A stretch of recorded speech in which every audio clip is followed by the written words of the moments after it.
Hello there, folks. Here, Squirrely Whirly, look what I have for you. And why it was cool, like, not only was there headliners and famous people and paparazzi everywhere, but What?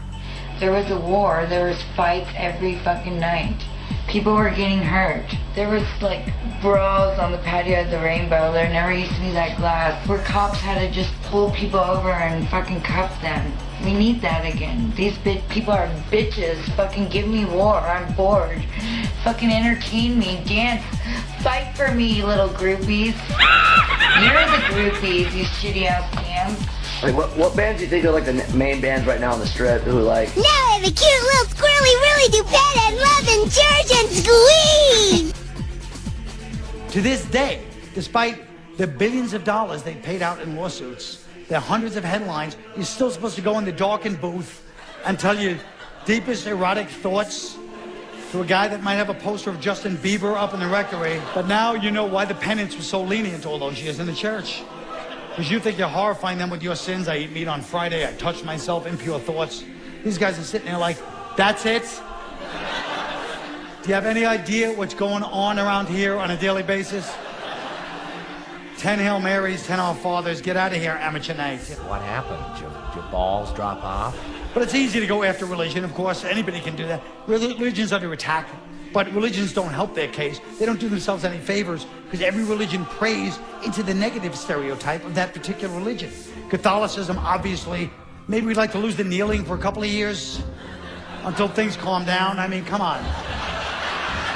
How about the kneeling waist high, mouth open? At some point, it's entrapment. Then you got Judaism. They pray scrutinizing a book. Like you could just see them thinking, there's got to be a loophole in here somewhere, you know? Then you got Islam. Islam prays like they know there's going to be an explosion. Duck! Fire in the hole, everybody now. Islam, around 600 AD over to the east, is where Islamic empire officially begins. But it unofficially begins long before that. Abraham has two sons, Isaac and Ishmael. Isaac he raises with his wife as his son. Son becomes Israel, the Jews. Ishmael he has with his mistress, banishes him to the desert. That son becomes the Arabs. And that's why you can never solve the Middle East, because it's not about land, it's father issues. Really? Islam's still trying to pay his father back for kicking him out of the house, single-parent household raised. That's why never got presents when they were little. That's why gift-giving is so important to the Arab culture. You compliment an Arab on anything, they try to give it to you. I like your car. You like the car, my friend? The car is yours. Take the car. That's silly. How will you get to work? You want my job, my friend? Take the car to the job. I call the boss, tell him to look for the car. How are you going to feed your family? Kids, get in the car. Go with them into the job. Because family is everything to Arabs. Family. Except for strangers. Strangers who's just as important as family. Because they had to wander the desert. They had to depend on the kindness of strangers. So when they see a stranger, they're happy to see him, to pay back and be a good host. But Arabs, when they're happy to see you, it seems like they're angry. And when they start to get angry, they start to get friendlier and smiling. So a stranger shows up, they're happy. My friend, I love you to come to my house. You're my guest, you stay with me. You must be hungry. I'm going to give you some food. My cousin will give you some food. Cousin, give him some food. Cousin, why are you refusing? Why are you making me upset right now? You're acting like a piece of shit and humiliating me and yourself in front of our guest. I would like to bite your fucking eye into 11 pieces right this minute. Not you! Sit down, sir. You're my friend. You are my guest. I like you. But he is a very bad person right here. I don't like this cousin of mine, unfortunate for him.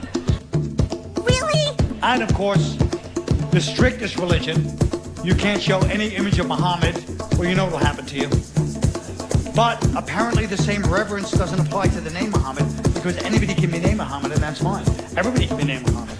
This is my friend Muhammad, my neighbor Muhammad, his two sons, Muhammad, I always forget the younger one, forgive me. Yes, Muhammad, thank you. My brother Muhammad, but he spell it with a U. I get confused myself sometimes. My cousin Muhammad, say hello to Mr. Muhammad, cousin Muhammad. Why are you not saying hello? It's not rocket science. He has the same name as you even. I'd like to boil your fucking face right now, to be honest. Really?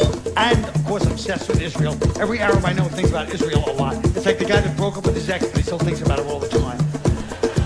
See him, how you doing, man? Good, Bakar. I keep forgetting you guys went out for a long time. But you're doing good now, you got the oil, right? I mean, yeah, I know, it makes me laugh because she's so screwed up and she doesn't even know it. It's It's like Israel is like, I mean, nobody knows what a bitch she is except for me. I see her the way she really is. I don't even think about it. You brought her up. That's the only reason we're talking about it, you know? Why did she mention me or something? It doesn't matter. It's like Israel doesn't even exist to me. I swear to God, that's how I feel now. I'm over it. And of course, Israel, the Jews haven't changed since the Old Testament. They're exactly the same as in every chapter of the Old Testament. They're like the Jews of today. They start complaining. Then they start arguing with their relatives. Then they debate God at some point because they always think they know the best way to do everything. Then they get turned into pillars of salt, which is a Jew's worst nightmare because of the sodium. And everywhere the Jews go, they got chased out immediately. That's why shalom means hello and goodbye. But the Islamic Empire fell because they made the same mistake that we're making. They tried to spread everywhere. They thought everybody wanted to be there. Our culture was crazy. We're trying to spread democracy to Afghanistan. It's like the wild girl at the wild party trying to get her wallflower friend in Afghanistan up to dance. It's like, get up, dance. I don't dance. Do a shot. I don't drink. Show your tits. Show my tits. I just started showing my eyes 2 years ago. Thank you for watching. Don't forget to like and subscribe, or I will